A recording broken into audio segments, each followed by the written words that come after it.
Host here, bringing you the brand new video. And today we're going to be talking about cards that are increasing in the market because of the new link mechanic. Also, we're going to talk about cards in the current meta that are also increasing slowly but steadily. We're going to be avoiding cards like Zodiac cards because they're obviously going to be expensive. But for in this video, we're going to be talking about specifically the new mechanics that are just coming out and how it's affected the market. And we're also going to be we're also going to be looking at cards in today's market that are being affected currently. So the first card we have here is Senet Switch. Senet Switch is a spell card. Basically just lets you switch zones with other monster zones. It basically just lets you move them around and just, kind of just mess around with. The original market price for this card originally was 30 cents, but now it has increased to upwards, I believe, around $8 to $10. I looked it up on eBay earlier. It is around, as of the making of this video, it's around 8 to 10 as well for near mint ones. And people are really buying into this for some reason because a lot of these things are kind of dumb. This is definitely one of those cards that I would advise you to stay away from. But however, if you find the right seller who is dumb enough to find it or to pick it up, definitely sell it to them, because if they want to spend $8, $9, $10 on a card that might not even be useful, go for it.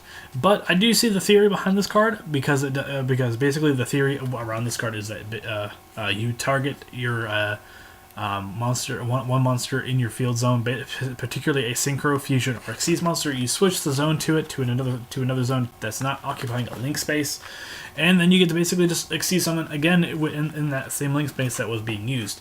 So I see the point, but I honestly don't think that I honestly don't think that'll change anything. It might not even see any play. So we'll just keep that in mind. And the next card is a Ground Collapse. Ground Collapse is risen in price a little bit. Is actually now $6 for the moderately played stuff. So do keep that in mind. So we're gonna go into Pharaoh Service particularly, and we're gonna look up the the higher ones, the first ed ones, and stuff like that. The first ed near mints are ranging up from almost to $10 a piece. Once these on the $7.99 near mints go up, it's a $10 card. It's a $10 card. But we're gonna look up this one. This one has only 2, which is kind of strange. But with that being said, it's definitely up in the $8 range and $6 for lightly played. But this guy has 2, and they're decently damaged. So, and the next card is Ojama King. Now this rare isn't going anywhere. This card is relatively $1, and if you want to playtest this card with the new link mechanic, then go for it. This is the best way to do it because it is only just 32 cents. For a lightly played one, I'm pretty sure near mints ones are pretty much just follow suit. They're pretty much just $1, $1 or $2. But we see that the rare from a Duelist Revolution 3 is definitely, there's only one. It's like $7.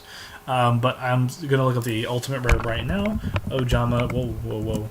Ojama King Ultimate Rare. I'm pretty sure that there's none on here as far as I know, but there could be more. There are more. So we have a moderately played for $39, and we have an unlimited near mint for $44. So that's definitely interesting to see that this card is going up. So the theory behind this also is kind of the same little thing with Senet Switch. There's just, well, not really, but you're just trying to block up your opponent's monster zones. And I'm not even sure if this will even work with extra deck monster zones, but if it does, then you basically just shut down your opponent from accessing their link zones, which could be very detrimental, because that's basically saying your opponent can't Xyz summon, or your opponent can't Synchro summon, or your opponent can't Fusion summon. It's definitely interesting to see how this works, and we'll see if this even amounts to anything in this, if this card is even viable or broken in some way, shape, or form. The next card that I want to talk about is a Ghost Ogre Snow Rabbit. The gold rare is climbing up to around $7. This is for the first ed near mints. So we're going to see if the median is going up on this card a little bit. Originally, this card was like $4 or $5. Yeah, this card was like $5. And then it's just going up, and then now the median is like $6. And the secrets are also going up. I'm surprised that this card isn't going up. I'm surprised this one isn't going up, despite it being so readily available and readily useful. Next card is Mavelus. It's a fusion monster, and it's level 4, so it has instant fusion potential right now. And there's only one, and it's $30. but that's fine. This card is definitely worth the price because it is an Astropack 4 card, and it is a short print common, and it is a level 4 fusion wind monster, so it does have its use there.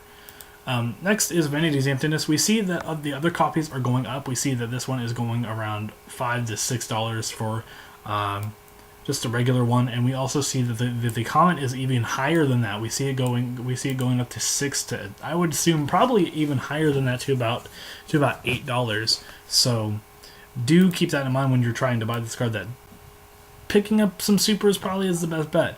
But we also see that the Secret is definitely on the higher end though, but it is selling around 15. So perhaps if you just want to double your money, or perhaps if you just want to get your value out of this card, buying this card for 15 might not seem like a bad idea. I'm just saying. And cards that have been recently creeping up is Kozmos stuff basically. Yugioh is going up. Same thing with like the other stuff like Strawman, Tin Can, Dark Eclipser, Dark Destroyer are going up, and Farm Girl are going up. While it doesn't look like it's going up here, but it is going up a little bit. You see $4 in some places, $4 some places, but you see it's $2 in others. However, but it is going up because I believe Kozmos is a very good counter to Zodiac base currently. So picking this stuff up now would be kind of beneficial if you want to play that deck. I would actually recommend that you would pick up the Gold Bears, even though they don't look that great.